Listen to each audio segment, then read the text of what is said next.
Welcome to the Relaxed Dog Podcast, the podcast where the dogs are the stars of the show.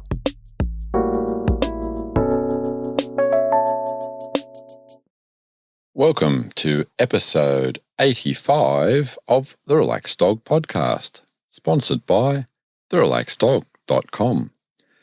Thank you very much for finding this show and listening to it. I am your host, Robert Ober, and I hope that you and your dog are well.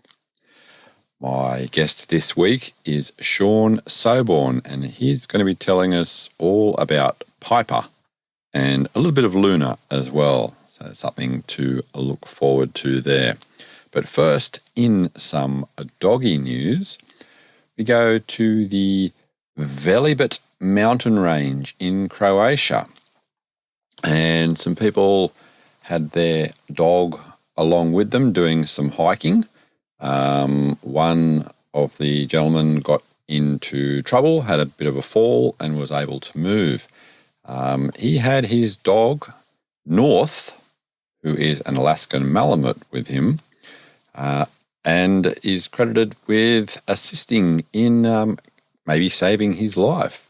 The gentleman's friends then hiked back down the mountain to get some help.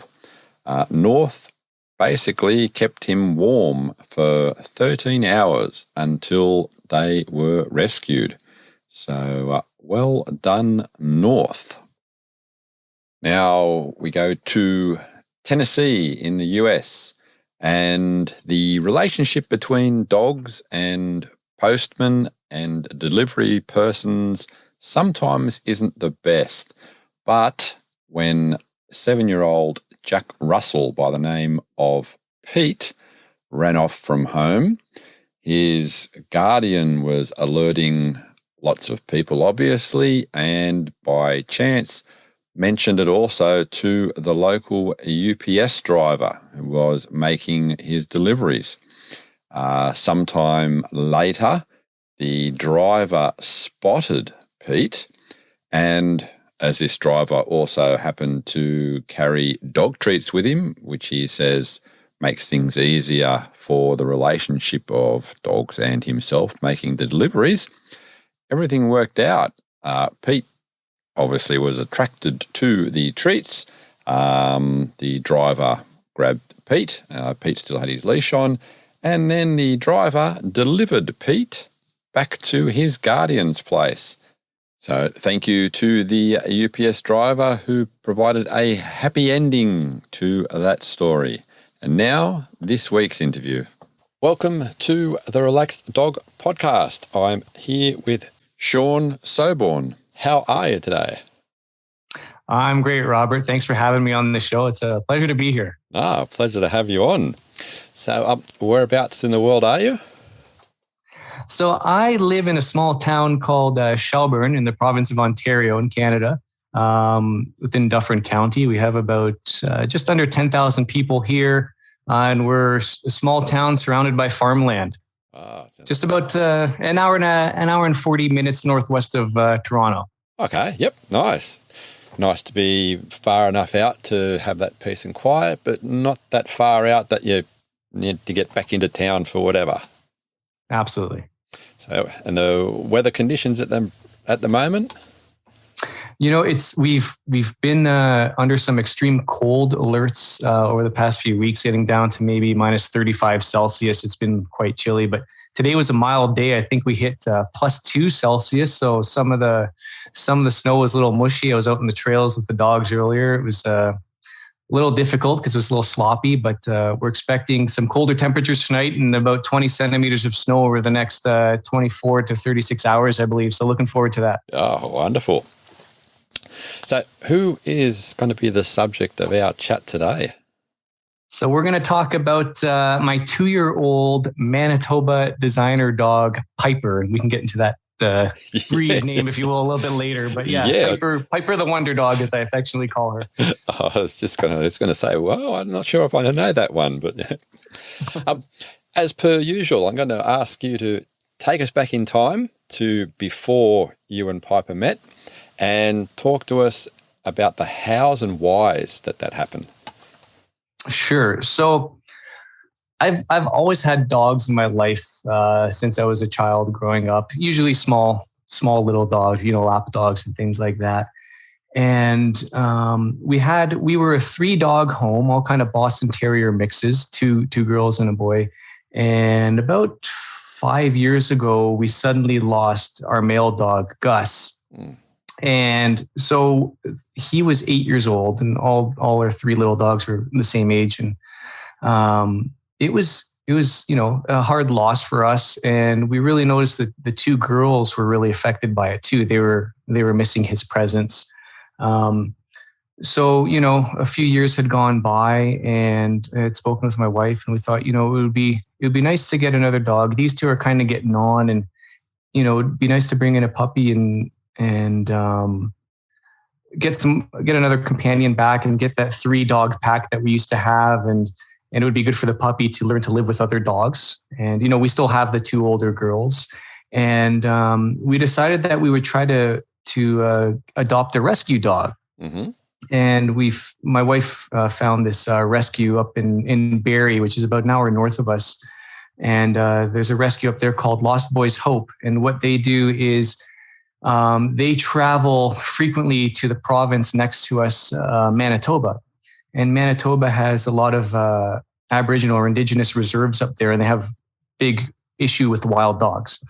And to control that population, every once in a while, they actually call the wild dogs, and they go out and they'll shoot a whole bunch of them. And Lost Boys Hope is trying to save as many as they can from meeting that type of end.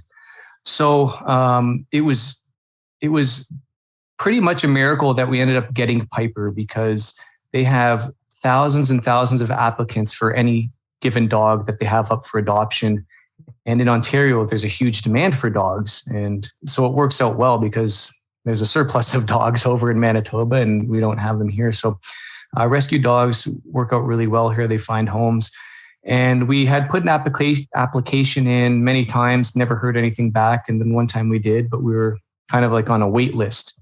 And Piper had been spoken for by a nurse. And at the last minute, she pulled out because she wasn't sure if she could, take care of a dog working 12-hour shifts. So next thing we knew is we got a phone call, and said, we'd like to interview you for Piper. So normally they would come and actually do an in-home visit and make sure, you have a fenced yard and all those other things, and you'll be a good fit for the dog. And COVID was kind of, new.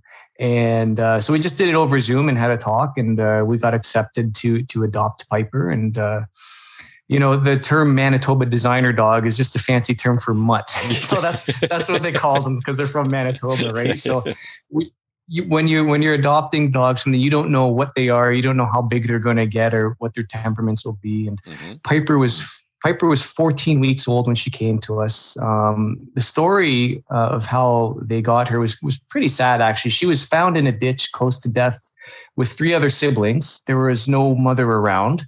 Not sure what happened to her. So she was picked up and brought back, and they had taken her to vets to try to get her to a level of health where she could be adopted safely. So when she came to us, she looked like a little baby deer. She had small head, big, long, lanky legs, kind of golden fur, almost like a yellow lab, and a little curly husky tail that we think she's got some husky in her as well, and who knows what else. And she had a big pot belly full of worms, so I had to put her on dewormer and get her through all that. And like I said earlier, I had always had small dogs, so I'm like, oh, this dog, she's probably going to be a little bit bigger, and she's probably going to be high energy. So I really need to make sure I don't make all the previous mistakes I did with my other dogs. I want this dog to be well behaved and have manners and whatnot.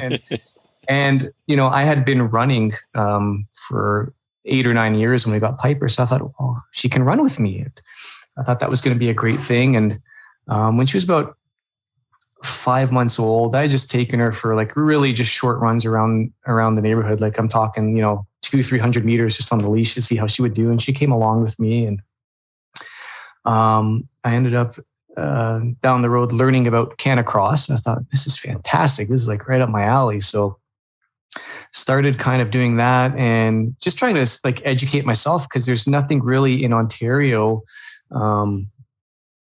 with canicross. So it was just kind of going online, and there's a lot of canicross going on in the UK. So I was able to get information from there, and just we kind of learned on our own, and had gone through a whole bunch of different pieces of equipment, stuff like that, and started canicrossing. But that's kind of how Piper came into our life. It was, it was a last minute thing that happened, that somebody had given up on adopting her, and she fell into our lap, and it's been quite amazing. She's quite a blessing.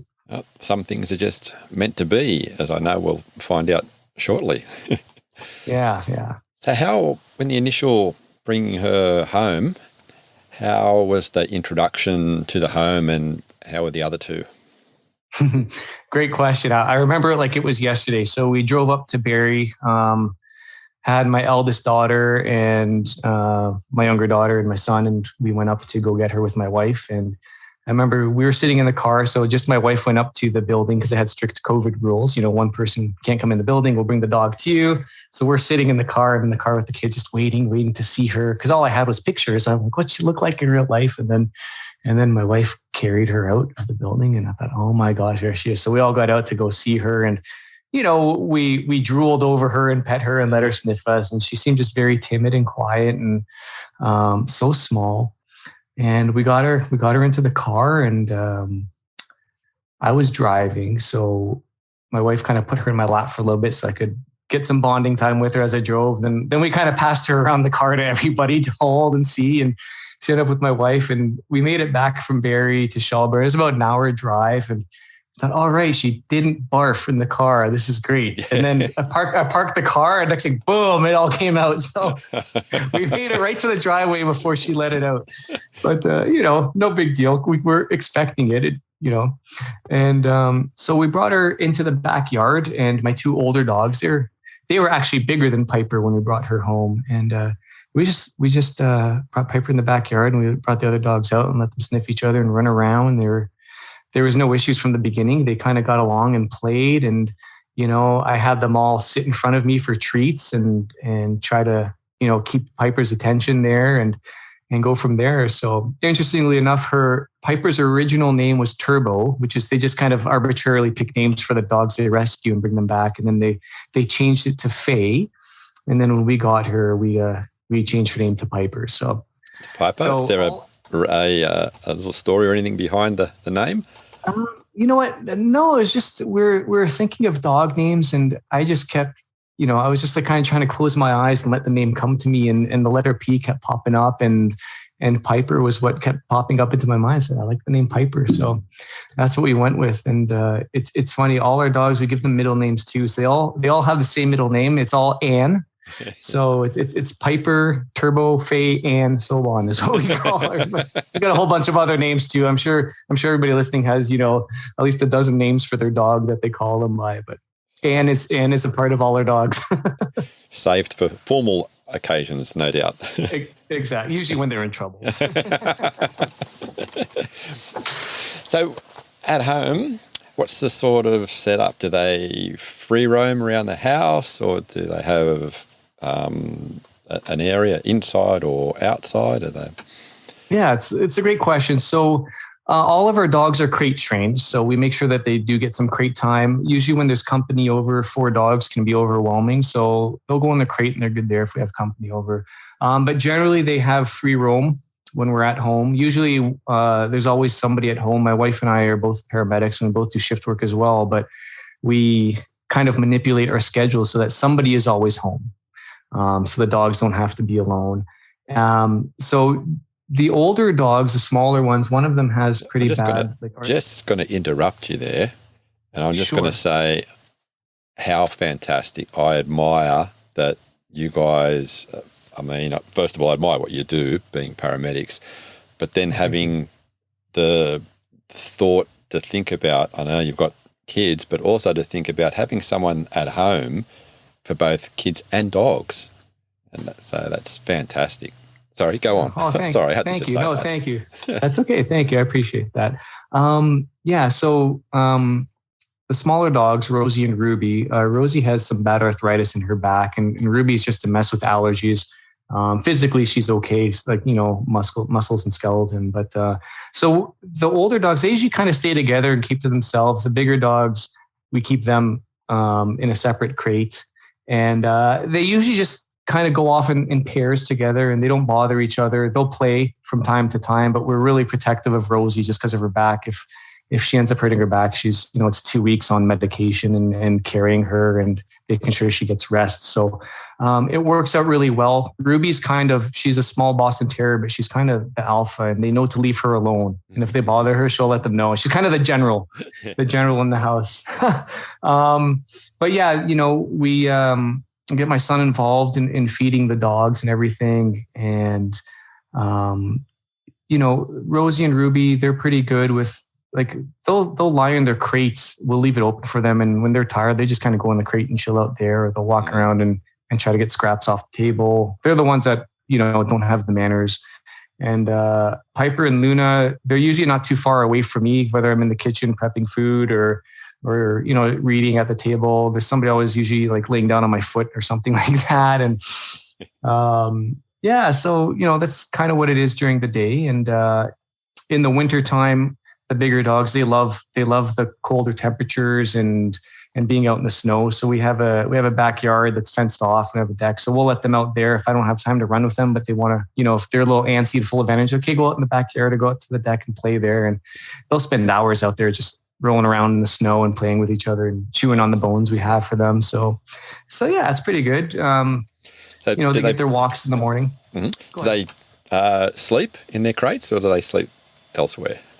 No, so we did crate train them to sleep in the crate. And then for a period of time, I was lucky enough to convince my wife to let them sleep on the bed, because they just come right up to me and cuddle. And I sleep really well when they're beside me. But, they take up a lot of space on the bed. So my wife was losing sleep. So we ended up getting a dog bed for them that's at the foot of our bed. So that's where they stay. Mm-hmm. And then we don't need an alarm clock, because they usually wake us up every morning around 7 a.m. I'll be sleeping. All of a sudden, the paws will pop up on the side of the bed, and I'll start getting kisses from them. Okay, time to wake up.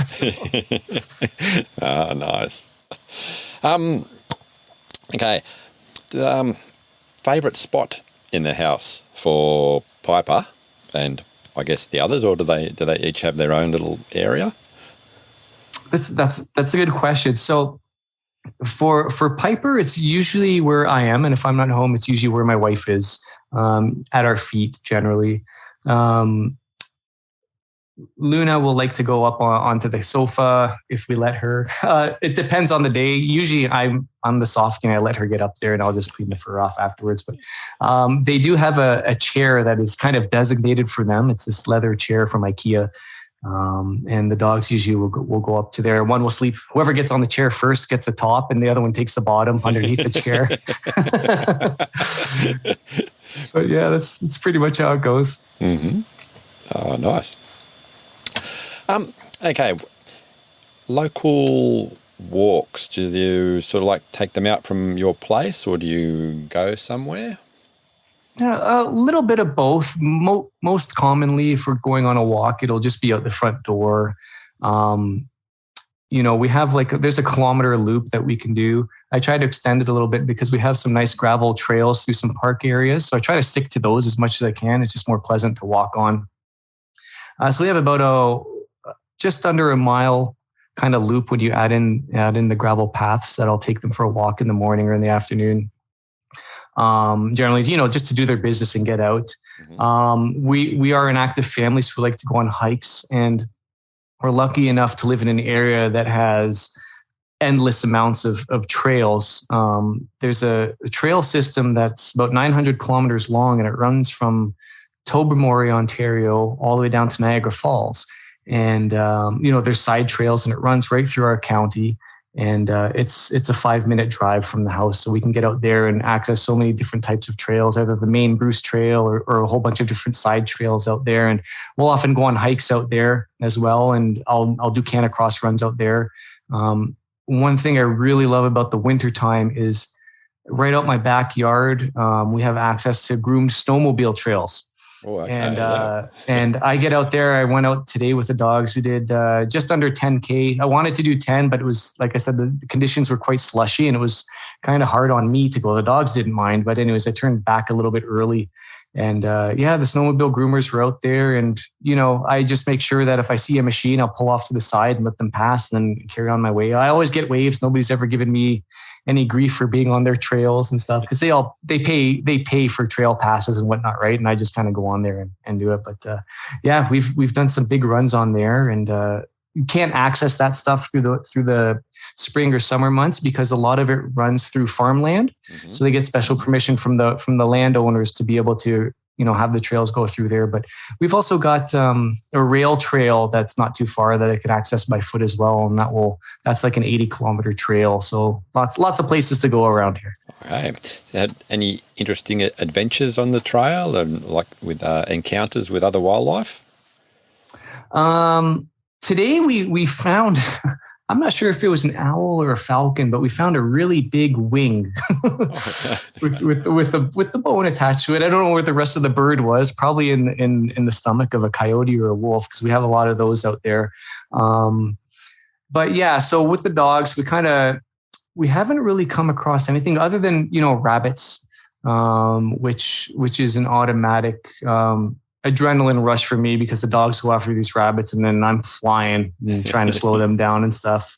We got lots of rabbits around here, but I did have, before I was running with dogs, I had one wildlife encounter where I happened to come across we have these things called coy wolves out here, and they're hybrids between coyotes and wolves.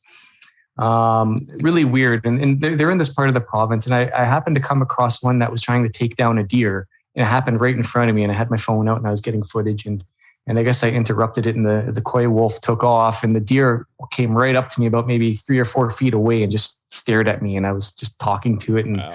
Eventually I walked away. He had a bit of a bloody snout, and she took off, and I carried on, and the coy wolf took off. I followed its tracks, but nothing crazy with the dogs. Last week we came across another dog walker out in the trail, had a Burmese mountain dog, and off leash. So his dog starts running towards us, and I had stopped. He yells at me, "Oh, my dog is friendly." I said, "Well, mine might not be, because Luna can be a little sketchy at times." Anyways, their interaction was good, but I don't mind people going taking their dogs off leash. I don't necessarily like taking mine off leash because I don't have the fullest confidence in them. Piper, I know she has good recall, but still, you don't know what can happen. And anyways, this gentleman had said to me, "Oh yeah, my dog has no recall at all." I'm thinking, well, I don't know why you have him off the leash then. Yeah. But, it's one of those touchy subjects with dog people, right? Just let them little. go on leash or off leash. But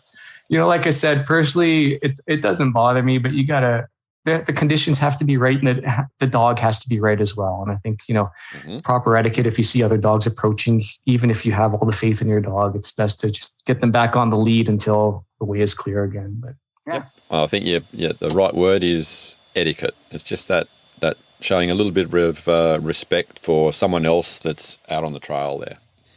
Yeah, we have to share the space and share the trail and make sure everybody's able to enjoy it safely, right? Yep. So you mentioned Luna. We might as well just say, at what age was Piper, and then you sort of like introduced Luna into the pack? Yeah. So Piper was about a year when we got Luna. So we tried for several months to adopt another dog through the Lost Boys Hope Rescue. And again, like I said, it's so competitive. We didn't even get responses back. We thought, oh, maybe we already adopted once, they'd give us some preferential treatment. But no, they don't. They kind of do it on a first come, first serve, and they do an interview process and go down the line that way. So we started saying, we may have to look elsewhere, because I don't know how long it's going to take for us to adopt another dog. So my wife found a breeder down in Caledon East, which is about 45 minutes from us. And they were breeding Siberian Husky with an American Bulldog. And we saw the pictures, and it's beautiful looking dogs, about 70 pounds. Interesting cross. Yeah, about 70 pounds. The mom is white. The dad looks like a gray and white Husky. And the pups come out brindle. Really interesting. So we told them we'd like to get the highest energy dog you have. Give us the spaz in the litter, and we told them why, because I wanted to have it be a Canicross dog, and they loved that idea. So Piper was about a year old when we brought in Luna, and she's about 70 pounds now, but she could fit in both of my hands, and she was shivering in the cold. We got her in the wintertime, and it was about a year, and they've been inseparable since day one. Like, they sleep together. They're always touching each other when they're lying down, and Luna's outgrown Piper. She's bigger than her now, but they're definitely like peanut butter and jelly, if you will. Nice. Okay. Going back to Piper, favorite sort of games and things that she played when she was younger, and have they changed? Yeah, absolutely. So when she was younger, we'd play a lot of kind of tug and war or fetch, like at frisbees or just like we have this big rope toy that we throw, and she'd chase it down, and she was really good at bringing it back to us. And, as she got older, it's funny, I had her on a walk one time, and it's like she lasered in with her nose. She picked up a scent. Like I mentioned, there's rabbits all over the place here. And I figured she must have picked up the scent of this rabbit. And I thought, let's just see where she goes. And she was going all over the place. And all of a sudden I saw the rabbit tracks, and she because it was winter time. And she was just following the scent for this. I'm like, wow, she's really good at this. So I thought, I want to do some nose work with her, because it's just another way to kind of, stimulate her and engage her. So I made up a game called Find It. So start off with just a Kong, which is one of her, chewing toys that she has around the house. And, I started with getting her to just sit, and I'd put it in front of her. I'd say, wait. And then I'd say, find it. She'd go get it, and I'd bring it back. And we did that a bunch of times. Then I started moving it further and hiding it around and putting it under cushions on the couch. I only fooled her once. I put it underneath the kitchen sink, behind the cupboard door. So that was the only time I was able to fool her. But every other time, it's amazing, because she'll sit there and wait. And the minute I say, find it, you see, she starts walking around to the room that I was in, and she's just walking around. But then all of a sudden she engages her nose, and I'm like, okay, she's got it. And then it's just a matter of time, and she finds it. It's a lot of fun to watch as well. And interestingly enough, I can do that for 15 minutes with her, and she's exhausted by the end of it. Like, she's panting, she's tired, and she lays down, because I guess the mental stimulation tires them out as well. So that's kind of our favorite game to play now. Absolutely. And it's something that I advise every dog owner to do, because they just, once they engage with their olfactory system and the mental stimulation and the effort tires them out almost as much as doing physical exercise. Yeah, absolutely. I'd definitely like to graduate and spend some more time on playing Find It with her outdoors. We haven't done that yet, because usually when we're outdoors, we're running, right? So that's more of a me thing. I have to be able to incorporate that and prioritize it. But for now, it's just an indoor game. What about favorite toys? So toys we don't really do with the dogs, other than, we'll give them bones to chew on, like Made for Dogs or whatever, with marrow in them and stuff. We had a bad experience with Rosie years ago, where she chewed toys. Like, we'd give them, toys with squeakers and stuff, and she chewed this ear off this dragon and got stuck in her stomach. And thankfully we were able to get her to get it out without getting obstructed. So after that, we said, okay, no fabric types of things. So these dogs will just destroy everything. So we're at my in-laws, and they have an acreage, and I guess there was a tennis ball somewhere. And we got home, my dog was panting. This is Rosie. This is one of the smaller ones. She was panting and panting, tried to give her some water, and the water would come right back up. So we brought her into the emergency vet clinic, and sure enough, she had a bowel obstruction. We didn't know what it was at the time. So they went and did surgery, and, it cost just under $5,000. And the vet came out and goes, "This is the most expensive piece of tennis ball you'll probably ever own." It was about a square inch piece of tennis ball that the dog had chewed and swallowed. And so that's why we don't really do toys around the house. Like, we'll give them Kongs, we'll give them, like I said, bones filled with marrow for them to chew on and things like that. And that's generally what we do around the house. Just bad experience in the past. Yeah, no, understandable. So you just mentioned vets. How has Piper's health been? She's been good. So like I said, when we first got her, she had worms and things like that, and that got all cleared up. She had her spay when she was about 6.5 months old. She's never really had any issues. Her weight's been good because of the running. No complaints with her health at all. She's every once in a while she might get some stomach upset, whether, if she's in the backyard, she might get into something that doesn't agree with her. Mm-hmm. But beyond that, she's as fit as a fiddle, as they say. Right. Okay, that's just prompted me. I ask all my guests to complete the sentence. I can't believe my dog ate. I was thinking about that question and how I was going to complete that sentence, and there are multiple answers I could give you on that one. Oh, it's all right. Well, I'll accept a few multiples. Sure. So I guess the first one, they're all gross. There's nothing good about it. But so, I can't believe my dog ate her own poop. All right. She's done that. I know that's common behavior for dogs, but unfortunately, I found out one time we were sitting in the backyard and we have a little, hot tub back there, and it was summertime, and she came up, and she was a pup at the time, and she came up to give me a kiss, and it was not good because she had just eaten her own poop, and I got an up close personal experience of that. My wife wouldn't let me come near her for about 3 weeks after that. But let me tell you, it actually got to the point where we went to the vet and got a medication to kind of discourage that behavior. Mm-hmm. You feed it to her, and anyway, she's over that now. Every once in a while, she might try, but we keep a close eye on her. So there's that. Also can't believe she ate some, this one's pretty gross too, some soiled feminine hygiene products out of a waste receptacle. Mm-hmm. So that's pretty nasty. And then there was one time, it was winter time. I wasn't home. My wife had seen this, and she saw Piper. She let her out in the backyard, and she was at the sliding door up on the deck, because we have a walkout basement. So, the main floor is the story above the backyard. So there's a set of stairs, and Miss Piper had come up the stairs, and she's chewing on something in the snow. And my wife goes to look, and it's a rabbit leg. Okay. I guess. So it wasn't a fresh rabbit leg. It was a frozen rabbit leg. So I guess Piper had got this rabbit sometime earlier, and she went back to whatever was left over, and she brought it up, and she was chewing on that. So I had to go find the rest of the rabbit and get rid of it.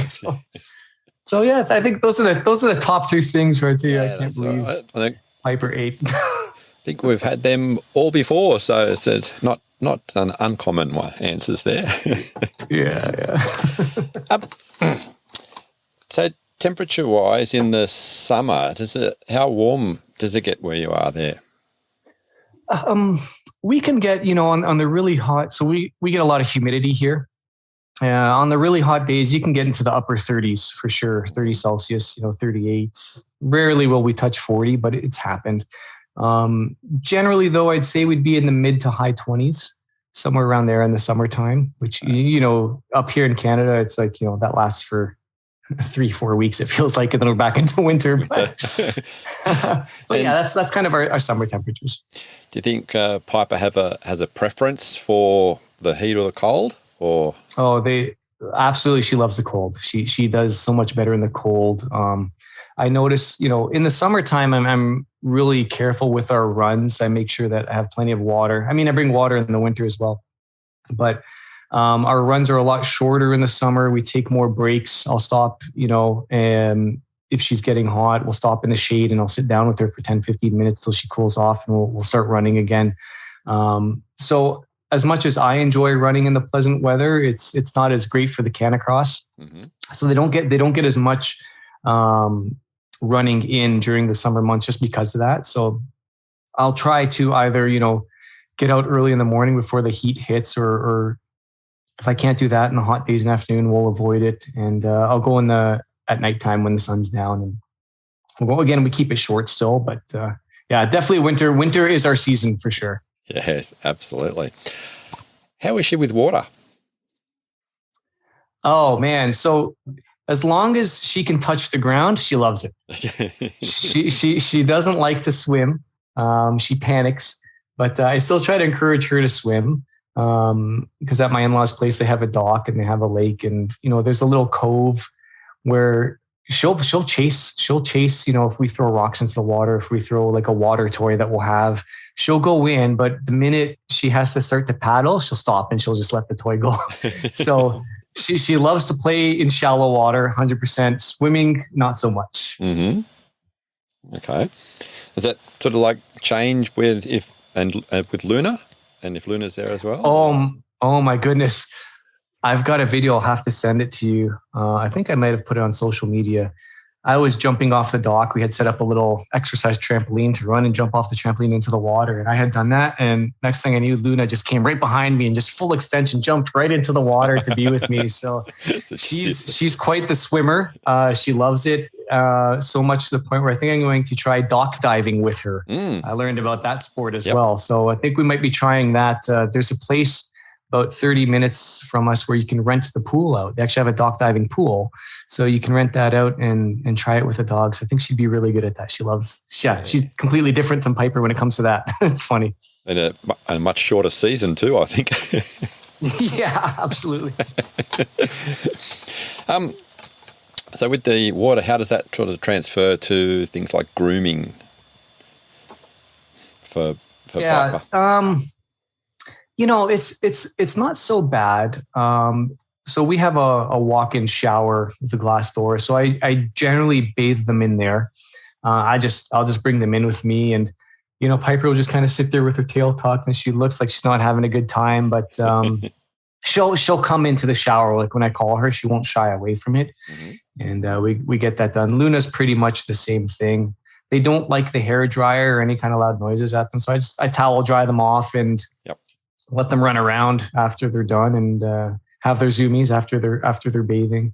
But yeah, so we do it that way. I've done it in the bathtub as well with them a few times where I try to bathe them if I don't really want to get into the shower. But they've both done it to me where they jump right out of the tub when I'm not expecting it, and they're covered in soap, and I got to get them back in. They make such a mess in the bathroom. So they're okay with bathing. They tolerate it, to say the least. How was Piper, and you can include Luna, growing up with your kids? Oh, two very different sides of a coin with those dogs. So Piper is an absolute sweetheart. You could mop the floor with her and she would just absolutely love it. She likes to cuddle. She likes to be touched. I always think, in her head, she has that song playing, love me, say that she loved me, because she always wants to be touched. Like, she'll come into the bathroom when I'm in the bathroom and just roll over for me for a belly rub or whatever. It's just like, she always needs to be touched. She'll cuddle with the kids on the couch, and they can lay on her like a big stuffed animal and use her as a pillow. And she absolutely loves it. Luna, a little bit of a different story. When she was younger, she really didn't like to be touched too much, especially by the kids. Like, she would give a growl or bare her teeth. Like, granted, she's communicating to let us know she doesn't like that. So we told the kids, okay, just stay away from Luna, especially if she's sleeping, don't bother her. That rule still exists, but I'd say there's been a considerable change in Luna's behavior towards the kids, especially in the past maybe 4 months, where she's becoming more of a softie. I don't know if she's taken Piper's lead on that or not, but it's so common in the morning now to have my 8-year-old son giving them both belly rubs. They're both rolled over for him and stuff. And she'll come up to the kids now and roll over. Again, the advice is just to leave her alone when she's lying down. But generally Luna's softened up. But, when she was first introduced to the kids, she was a little bit rougher around the edges for sure. Oh, that's nice. Some dogs take a little bit of an extra time just to say, yes, I need my space. I'm happy. Oh, and now I can, happy to integrate a little bit more on another level. Absolutely. Yeah. We kind of follow her lead, and Luna was at the vet recently too. And the vet had kind of said the same thing where, she tolerated us touching her, but she definitely let us know when it was too much. It's not that she wasn't aggressive, but she gave the signs, right? And they were able to see them still, which is good. I mean, fair for her to be able to do that instead of, give an unprovoked nip or something like that, right? So, do you guys get together like in a car and go for like family holidays and things like that with the dogs as well, or? Yeah, that's sometimes a bit of a challenge because they're starting to grow out of it now. But car sickness was something that both of the bigger dogs had experienced, to the point where we'd get them anti-nauseants and things like that for the car rides from the vet, which can be a little bit pricey. So we try to use them sparingly, but absolutely, we go up to my in-laws. They're about 2.5 hours away in a really small town called Bob Cajun, just outside of that. And that's generally where we'll go spend our leisure time, because they've got the lake there. They've got the land for us to run around, and the dogs don't have to be on a lead there and stuff like that. So that's generally our go-to spot to go with the dogs. Yeah. We've looked at, we didn't end up doing this trip, but we were going to drive out east to Nova Scotia, where my wife has family, and we're going to rent a motorhome, and we're going to we wanted to bring the dogs with us. So let's rent a motorhome, bring the dogs, and we'll go, out to the East Coast. But we had to cancel that trip, but we're still hoping to do that in the future. So they'll definitely be part of that. That'd be an interesting mix of children and dogs in the back of that. Yeah, I'm sure there'll be some tense moments, but at the end of it, we'll look back on it with fond memories, I hope. Hey. I'd like to go down the road, the Canicross Road now, starting with Piper, and so can you talk to us about that sort of journey, and then also when sort of Luna sort of came into it? Yeah, so it's interesting. So I had touched on that a little bit at the beginning, but like I said, I had been a runner previously, and I wanted to kind of correct all the dog owner mistakes I'd made with my little dogs. Because with a little dog, you may not be as motivated to train them properly because they're small and they're easy to control. But when you have a bigger dog, it's a little bit scarier if you have them to be unruly and they don't listen. So I thought, okay, I got to get this dog to listen. And I thought, okay, well, I'm going to exercise with her and run. And what a great way to kind of get out there. And I didn't know anything about Canicross. I didn't know anything about how much stronger our bond would be through running. And I found out through Canicross, through my podcast that I do on running. I don't want to talk about that too much here because that's not what we're talking about. But anyways, I found out. Well, it is. We'll get some links to that in a short time. Thanks. So it's called Trail Tales ARP, a running podcast. But anyways, when I started running with Piper, I was looking for people that ran with dogs, and I saw this one group down in Atlanta, Georgia, called North American Canicross. I thought, I try to talk to these ladies, 3 wonderful ladies who try to promote the sport down in their area. And they taught me about Canicross. They taught me about this race that's going on now that we're partaking in called Iron Paws. I'm not sure if you've heard of it. Yes. So so we're doing that. It's a stage race that goes throughout the winter. And they taught me kind of about the Canicross types of harnesses for humans and for dogs, and the bungee lines and everything involved there. And I was able to locate a Canadian company in Quebec that manufactures that stuff. So I was able to support a Canadian company, and I purchased our first legitimate, Canicross equipment. And what a big difference to go from a line that just, went around my lower back to wearing a harness that sits properly, and the dog is now pulling from my hips instead of my lower back. Much more comfortable experience for me, and getting a proper bungee line as well and harness for the dog. A lot more free flowing for that. So that's kind of how we got into it. And then, we just kind of learned by doing, right? So we just kind of went out there and ran. I wanted to use kind of traditional mushing terms. So I use G and haw. When I want to speed up, I'll say get up, or we'll do whoa and things like that. And over time, Piper just started picking up on the commands and knowing what we wanted to do. And I noticed a lot of the time she would look back and check on me and read my body language, because there were times where I was struggling and needed to walk, and she would just slow down and come back to me. But I was just getting this vibe from her. She's like, it's okay, we can walk. I said, okay, cool. So we'll walk. And, at times I can tell when she's done, like she'll look back to me, and she just looks like, okay, I can see it in her eyes. Can we go back now? I'm like, sure. Okay, let's go back. Like, even if I had a distance goal in mind or something, if Piper wants to call it quits, then I'll say, okay, we'll call it quits, because there was a transition or a transformation that happened with my running where it stopped becoming about me and what my goals were and what I wanted to do. And it became more about Piper and having her enjoy the experience and having her be fun and free. And you could just feel the energy and the happiness coming from her when we were out there. And, that was the first, I guess, first 8 months to a year of Canicross was just me and Piper. And there was a very brief period before we got Luna. There was a dog that needed rescuing. It was an Australian Shepherd, 8-month-old, that we had contacted. Somebody had contacted us, said, "Hey, would you like to take this dog? It's a bit of a handful, high energy." I'm like, "Send him to me. I can handle high energy," right?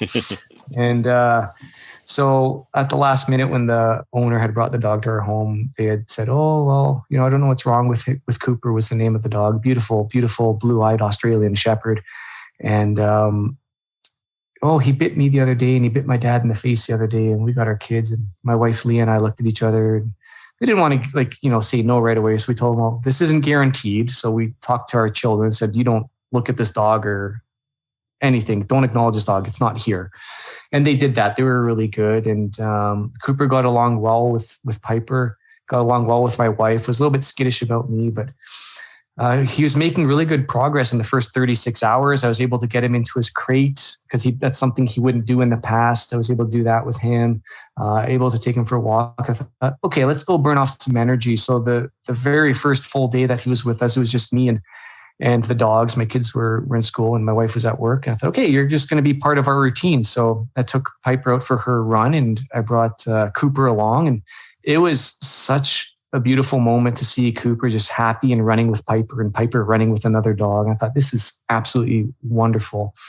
And then, as the day progressed, I wanted to kind of get him used to the kids being in the room because he would always growl when the kids would even walk in the room. So I told my son, I said, "Take some dog treats.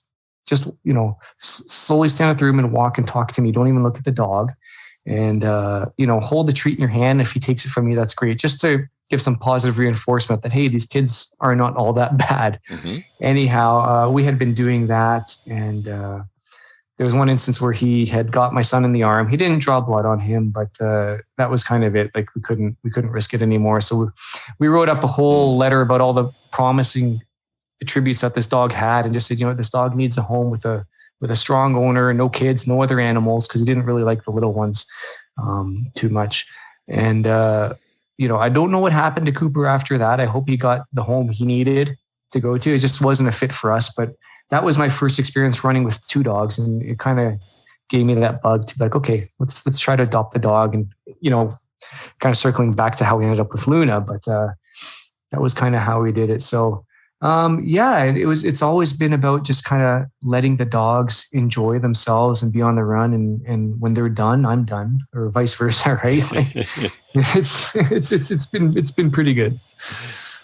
Absolutely. And again, to people listening, if you are thinking about it, if you haven't tried, just do it. It puts your relationship with your dog on a whole other level. Absolutely. And I think a lot of people I talk to, and even some people that I know we hadn't talked about this on air yet, but I did a Learn to Canicross program back in the fall, and there's some people that came, but they said, "Oh, well, I'm not a runner." I said, "Well, you don't have to be a runner. I mean, you can do run walk, you can do canna hike if you're not built for running. It's certainly, I think, easier to keep the dog on task when they're running because there's more speed involved. And the hiking, they're more prone to just go kind of sniff around, but that's fine. I mean, as long as you're getting out there with the dog, you're going to be able to bond with them. You're going to be able to get them to exercise. You're going to get the benefit of the exercise as well. And, I wasn't a runner always too, right? I was at one point in my life, 70 pounds heavier than I am, high cholesterol, high blood pressure. And I just started moving around, and I started on a bicycle actually. And then wintertime came and I couldn't ride my bike anymore. And I started running, and that was, 10 years ago. And now I'm running with dogs. I never would have imagined that journey would come to this point here. So absolutely 100%. If you're a dog owner, you have to try Canicross. You just absolutely have to, because I'd say 99% of you won't look back. You'll just get hooked. Pardon the pun. You definitely get hooked. Off the top of your head, the proudest moment that you could think of when just purely with Piper, of something that she's done or anything? Yeah, I think it would be that we were running and I was struggling. I don't know if I had a lower back issue or something. I mean, I'm 40 now, so you get knee and ankle and lower back things. But I was hurting on the run, and she was going out there like she was just fully focused. And for whatever reason, she just kind of stopped and looked back at me, and I could just tell like she knew like I wasn't 100%. And she just kind of stopped and sat there with me, and she was just kind of pawing at me and trying to kiss me, and she kind of just turned around and led me back home. So I thought, okay, like it's just, for me, that was just such an awe-inspiring moment. Like there's something happening here that I don't even understand. Yeah. You know, there's this level of communication or understanding between me and her that I've never experienced before with any dog. And I don't know if I ever will. And yeah, so for me, you know, you want to call that a proud moment or just like an awe-inspiring moment, that would be the one that sticks out in my head, top of my head. Has she got any weird or peculiar habits? Piper, other than eating poop? So like I said, she is quite the loving dog, really tender-hearted. As far as peculiar habits, I mean, we keep her nails fairly well trimmed, but she likes to chew. So even if I have bones for her, she'll go like, for example, if I have like some laundry I need to fold, she'll go up to the laundry basket and just start like nibbling on a piece of clothing. I'm like, what are you doing? Right. So, I mean, other than that, nothing really weird. You know, I know a lot of dogs sleep in funny positions. She'll just sleep on her back with all her legs up in the air and stuff like that. And, you know, kind of do silly things there, but nothing too really crazy that I could think of. Okay.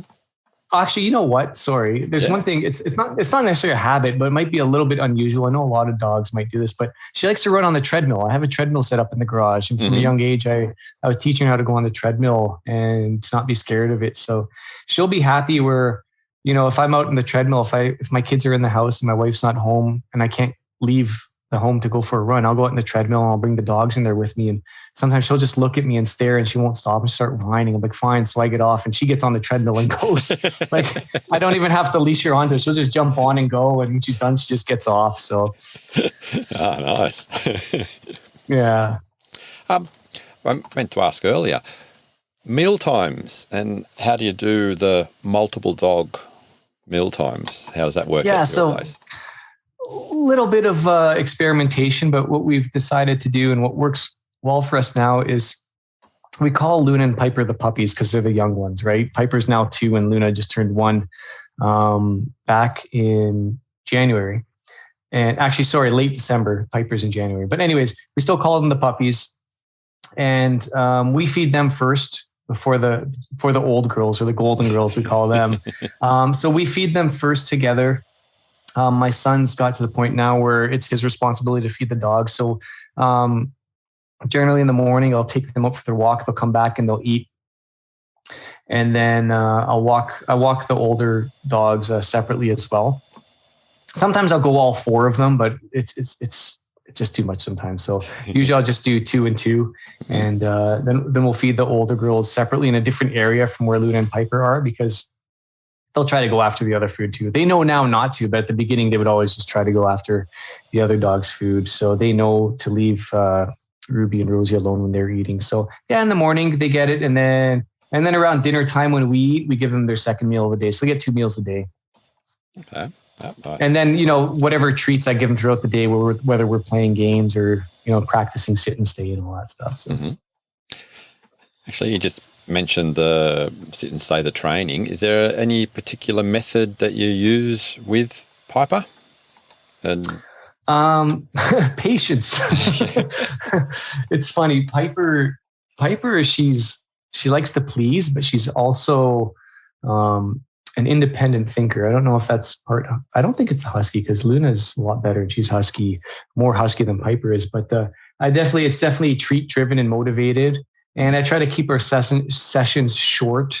But I find that Luna's a lot better listener than Piper is. For whatever reason, Piper she'll do it, but her ability to stay in a sit while I walk away is not as good as Luna's. So we try to work on that, but I have to, you know, often repeat myself with Piper. And I don't know if I've conditioned her to like hear me say sit, stay a million times before she does it. Like I try to work on just saying it once, and then, using body language. That's one of the things I've been working on more, is not using words as much and using body language more, and patience. And it's got to the point now where, if they'd be in the crate and I'd go up, the minute I start walking towards the crate, they go crazy. They want to come out and jump. And, I'd spend time just standing in front of the crate, ignoring them until they settled down. And then I would take one latch off. They'd go crazy again. And I'd sit, ignore them again, and just stand there and wait, not make eye contact. Once I settled down, I'd undo the other latch. And we just repeat that process over and over and over again. And they're really good at it now, to the point where if my wife and I are both working, my father-in-law will be home with the dogs and the kids as well, I guess. And he was remarking on how much better they were too. So they're doing it for him as well, which is nice to see, that they're not just doing it for me.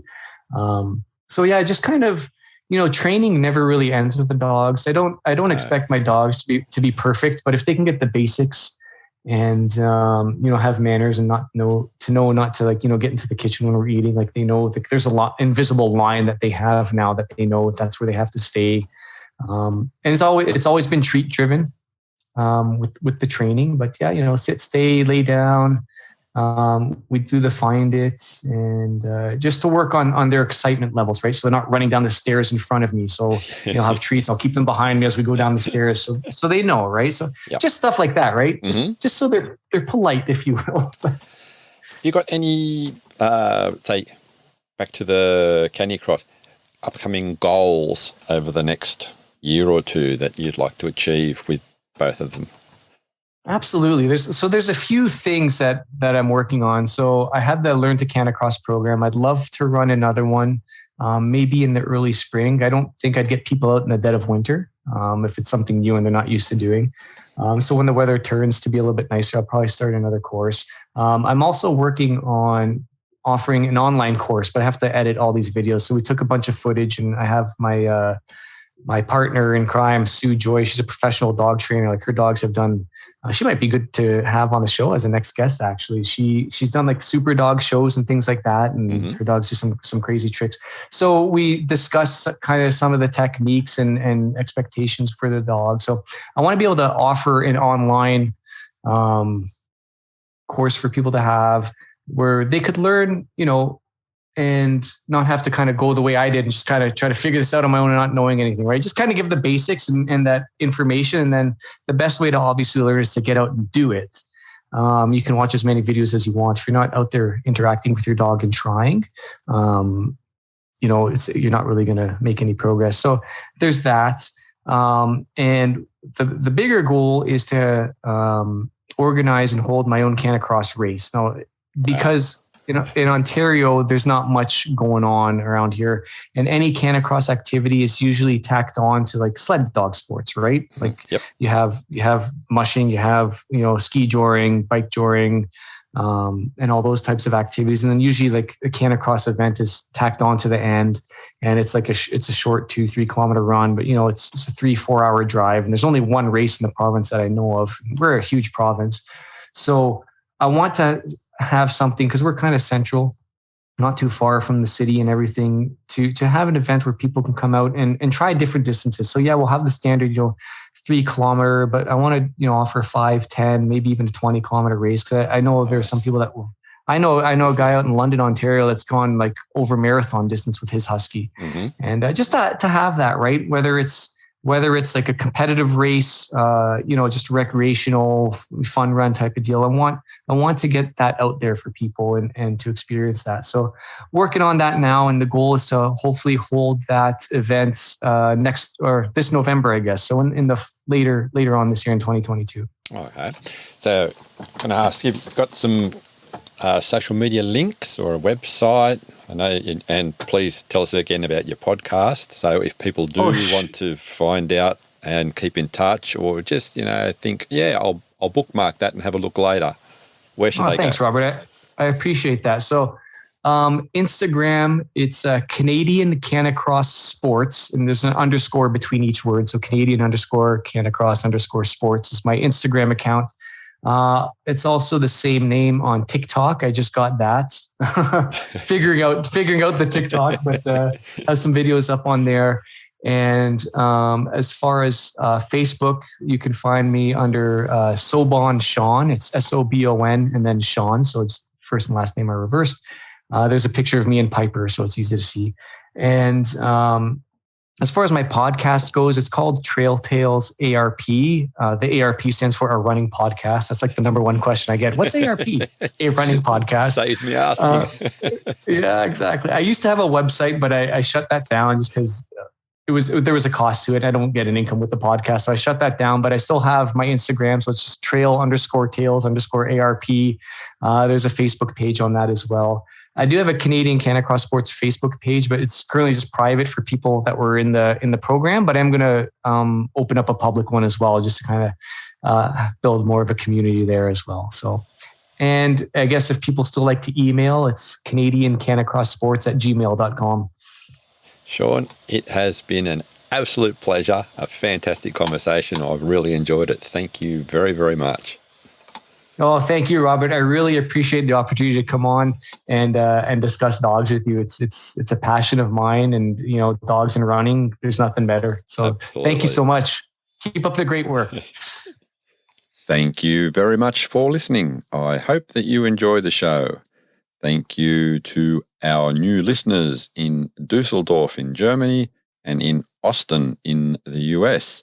And like they may have been told by a friend, why don't you tell a friend how awesome dogs are and how great the stories have been on this podcast?